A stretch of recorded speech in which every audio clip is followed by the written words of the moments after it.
La pintura es una de las artes más antiguas de la historia. Sin embargo, a pesar de ser una actividad eminentemente visual, hay cuadros que logran indagar más allá del reino de lo visible. Algunos hasta logran transmitir ideas sobre el silencio y el tiempo.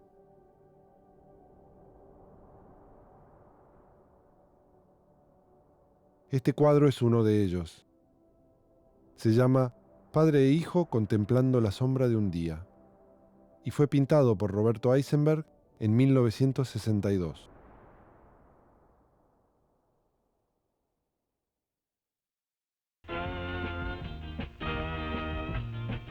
En el primer Festival Nacional de la Música Beat, realizado en Buenos Aires, parte de nuestra juventud cantó. La forma de brindar amor, déjalo a tu hijo, míralo de frente y no le reproches. La década de 1960 muestra una explosión creativa en Latinoamérica. Los jóvenes se adueñan de todas las expresiones del arte. Porque no quieres morir. En 1962, una empleada del Museo Nacional de Bellas Artes, Silvia Ambrosini, visita el taller de un joven pintor y le compra un pequeño cuadro.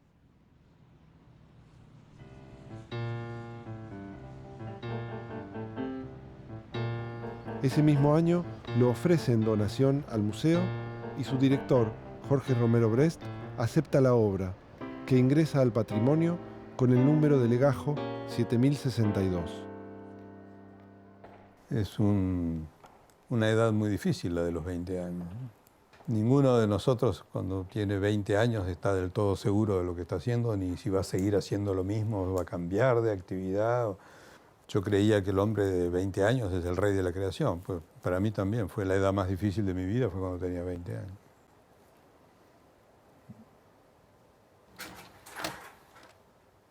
Y este cuadro lo vi por primera vez acá en el museo.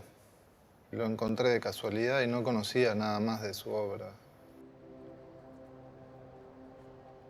Padre e hijo contemplando la sombra de un día es un óleo sobre cartón que mide tan solo 45 por 35 centímetros. Yo soy pintor y entonces me llaman la atención las cosas que no entiendo cómo están hechas. Empezó a dibujar un poco como cualquier adolescente que empieza sin tener un rumbo artístico necesariamente definido.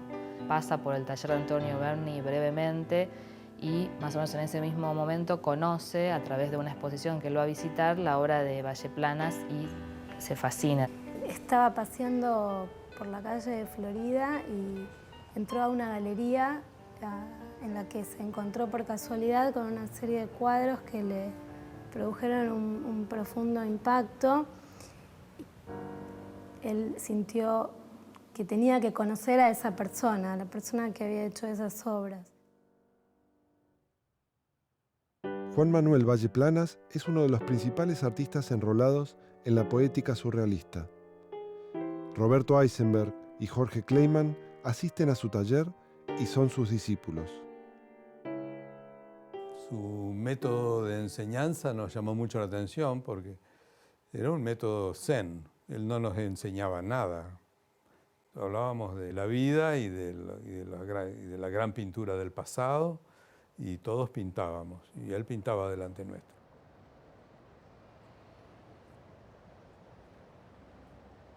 Está vestido de marinero, ¿no? Con lo cual sería un niño.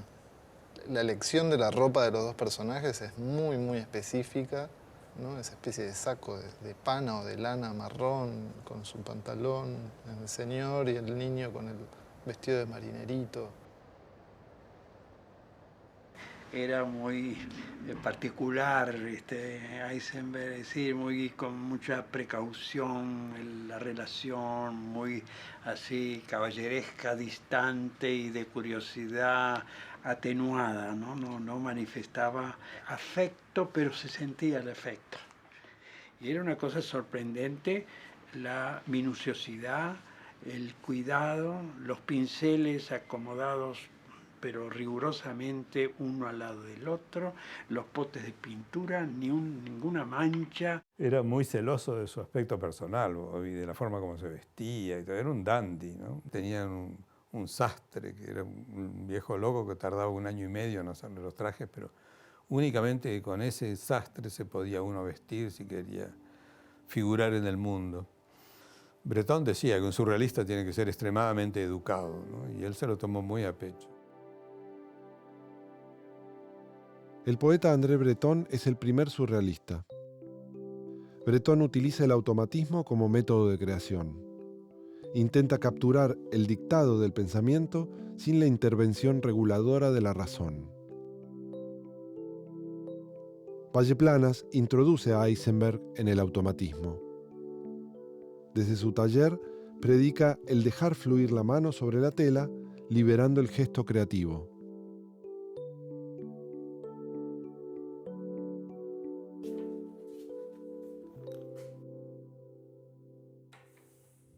El automatismo es la asociación libre que se usa en psicoanálisis, pero desde el punto de vista de lo gráfico y de lo pictórico. Muchas veces Bovis practica el automatismo, pero parece como si se asustara un poco y vuelve para atrás. Vuelve para lo que para mí es para atrás, para otras personas será para adelante, ¿no? Él no es que hacía un automatismo directo sobre la tela, sino que hacía sucesivos bocetos, sucesivos dibujos, donde efectivamente dejaba librado al azar su trazo y su libertad creadora, y después hacía una selección de los que particularmente le interesaban y hacía un traspaso sobre la tela. Los traspasos los hacía con los medios propios de las técnicas de traspaso de una imagen a una tela, en principio con cuadrículas, más tarde empezó a utilizar las proyecciones de esos dibujos directamente sobre la tela, porque bueno, eran como los nuevos recursos tecnológicos que permitían hacerlo, y a partir del traspaso sí empezaba como todo un trabajo muy meticuloso, que es lo que nosotros vemos como resultado. Roberto Eisenberg realiza su primera exposición individual en 1958. La crítica especializada inmediatamente reconoce su talento. Yo siempre sospeché de la afiliación y de la etiqueta del surrealismo, ¿no? En él, ¿no? Porque justamente me parecía que el control rigurosísimo, ¿no? Obedecía a una forma mental que no podía afiliarse a una irrupción del inconsciente como es lo propio del surrealismo. Bobby trabaja con el automatismo en algunos trabajos y en otros hasta cierto punto nada más. Pero su imaginería es predominantemente arquitectónica y metafísica, ¿no? Entonces yo decía, no hablemos de lo surrealista, hablemos de tu cuadro, hablemos de lo que se ve aquí. No entiendo qué mecánica interna lleva a construir esa estratificación.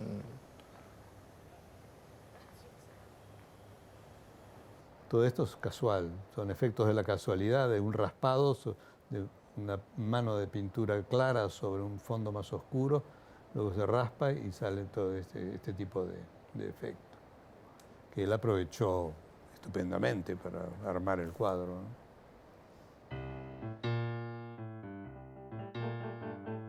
El artista alemán Max Ernst tituló este cuadro La ciudad entera. Ernst utiliza la técnica automatista del frottage. Consiste en frotar la superficie de la obra que calca las texturas de elementos puestos al azar por debajo de ese soporte.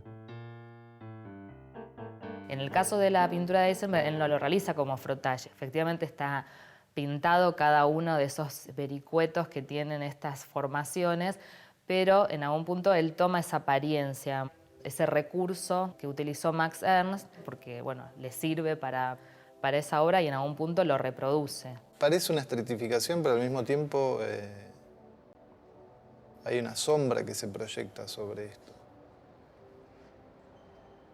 Para mí es un paisaje, como si nos permitiese ver de qué está hecho geológicamente ese paisaje. Este cuadro tiene infinitas capas de trabajo una encima de otra.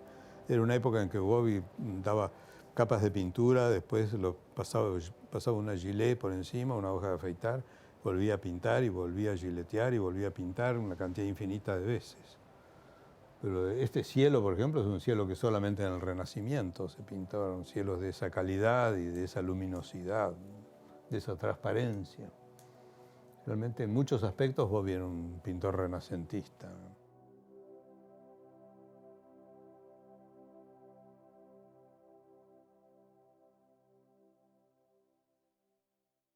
Esta obra pertenece a una serie mayor que Eisenberg comenzó hacia 1956-58.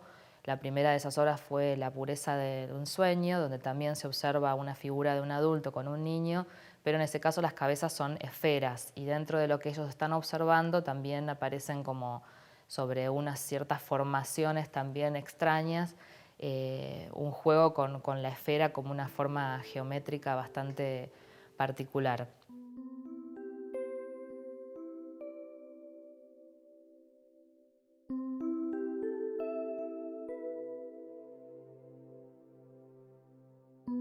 Incluso cuando hace cosas más sueltas, Bobby, hace las cosas sueltas, pero muy a menudo establece un muro, como en este caso, un muro de separación.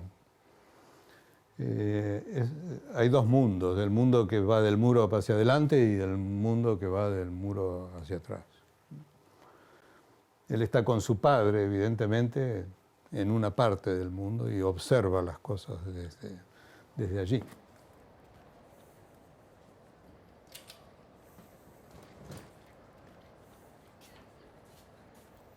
Max Gómez Canle es un estudioso de la historia de la pintura occidental. Sus óleos conjugan escenarios de artistas que lo precedieron. Ha realizado sus propias versiones de padre e hijo. Mis figuras de padre e hijo son súper esquemáticas, tratando de llevarlo a la mínima expresión de qué hacen a un padre y un hijo, ¿no? Entonces son unas figuras geométricas en las que yo me propuse, bueno, quiero representar a un padre y un hijo con la menor cantidad de elementos. Entonces, de hecho, lo que hice es un padre y un hijo compuestos por 1, 2, 3, 4 cajas cada personaje. Yo tomé, hice esta familia geométrica a la que ahora le agregué un integrante, son 3, un poco situándome si Eisenberg hacía el padre y el hijo, en mi situación temporal ya son el abuelo, el padre y el hijo, pongámosle. En el siglo XVIII, un artista del romanticismo nórdico, Caspar David Friedrich, pinta personajes de espaldas que se enfrentan a la inmensidad de la naturaleza. Cuando uno ve esa obra, desde la historia del arte, es innegable hacer una conexión con Caspar David Friedrich, porque hay un personaje también de espaldas observando un paisaje cuya inmensidad abruma y también en algún punto se torna como incomprensible, como que quita el aliento. En las pinturas de Friedrich, lo que separa al hombre del paisaje es un abismo. En padre e hijo se impone un borde, un límite que divide los mundos representados.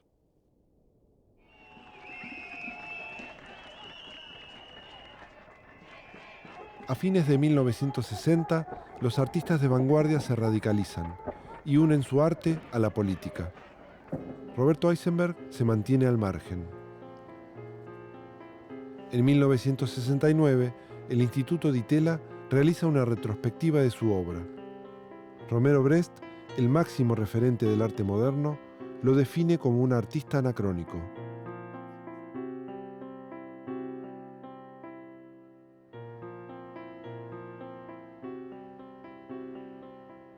Cada época es como que pide un determinado tipo de imagen, un determinado tipo de arte, qué es lo que es aplaudido, qué es lo que tiene éxito.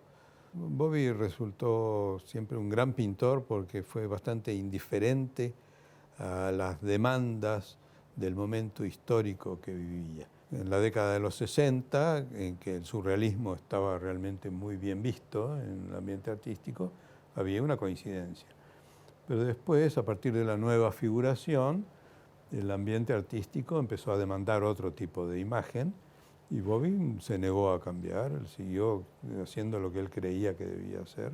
Jorge Romero Brest decía que era un excéntrico, no excéntrico por un personaje snob, sino justamente porque estaba fuera del centro, no estaba en ese mainstream o en esas líneas conductoras que seguramente estaban en el aire de lo que era la escena artística de Buenos Aires. Todo el cuadro es muy estático. Y sí, eso es absolutamente inquietante, ¿no? Porque además las cabezas son como cabezas de maniquí, son cabezas peladas.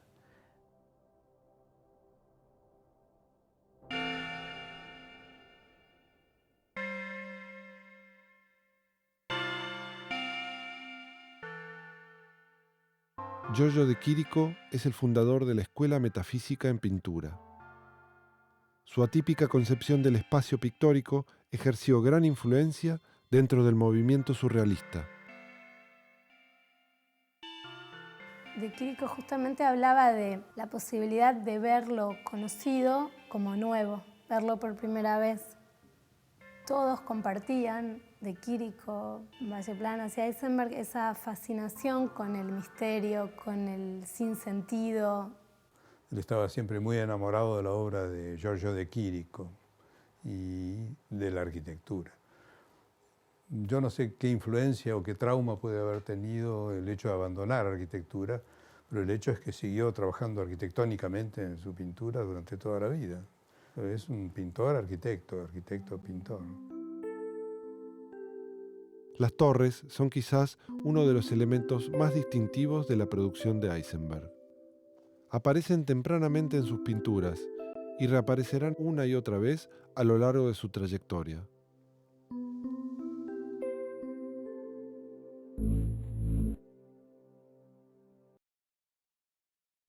Después del encuentro con las torres, de diferentes maneras van pasando los años y siempre seguí buscando algo que yo encontré en esas torres que tiene que ver con ese aliento extraño que hay en la obra de Eisenberg.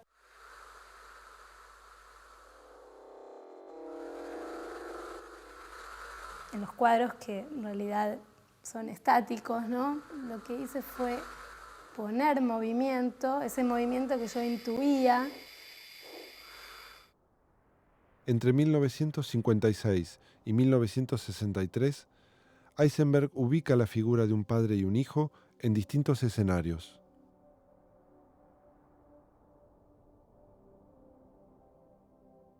El cuadro llamado Pintura es el único de la serie en formato apaisado. Es una pareja antigua, evidentemente como de foto antigua.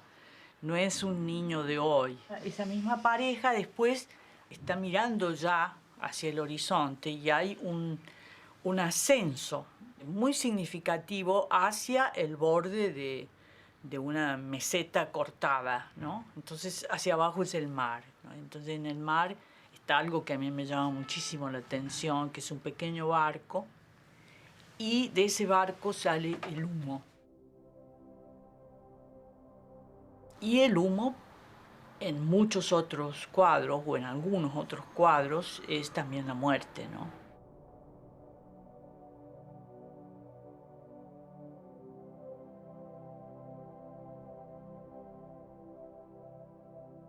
No hay registros que revelen a quiénes representan este padre y este hijo.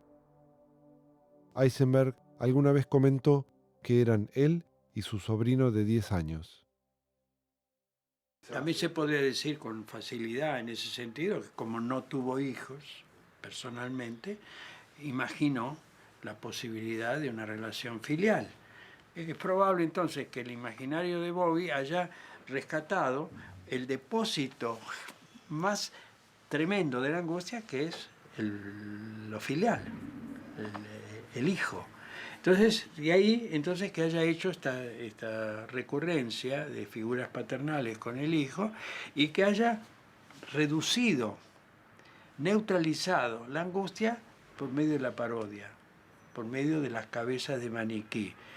También como diciendo, esto no es un padre e hijo. Estos son figuras fantasmales que podemos tomar como padre e hijo, ¿no? Porque lo dice, pero no lo es. Es otra cosa, más atravesada por planos muy claro, complejos. pero uno de pronto piensa, bueno, si piensa con una mirada anticipatoria, por así decir,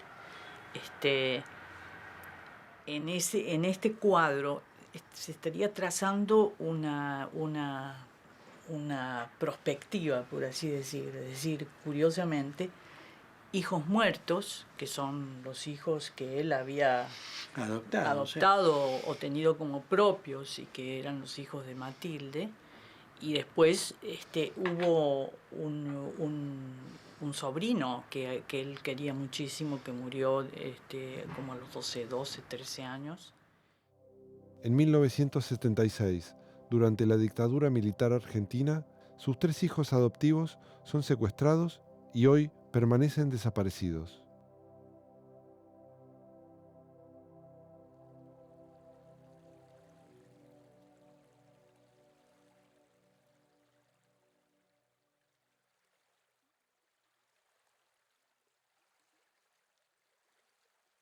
Lo interesante es que una obra póstuma, lo que nos quedó en el espacio público de Eisenberg, es esta escultura en el Parque de la Memoria con estas 3 figuras que representan a sus hijos desaparecidos, sus hijos adoptivos desaparecidos, y que justamente están como contemplando o no un paisaje como es el Río de la Plata, con todos los secretos que guarda para nuestro país. Cuando uno va ahí, ya el entorno, digamos, está como cargando de cierta densidad, y en ese sentido esa obra me parece que es efectiva en ese lugar también.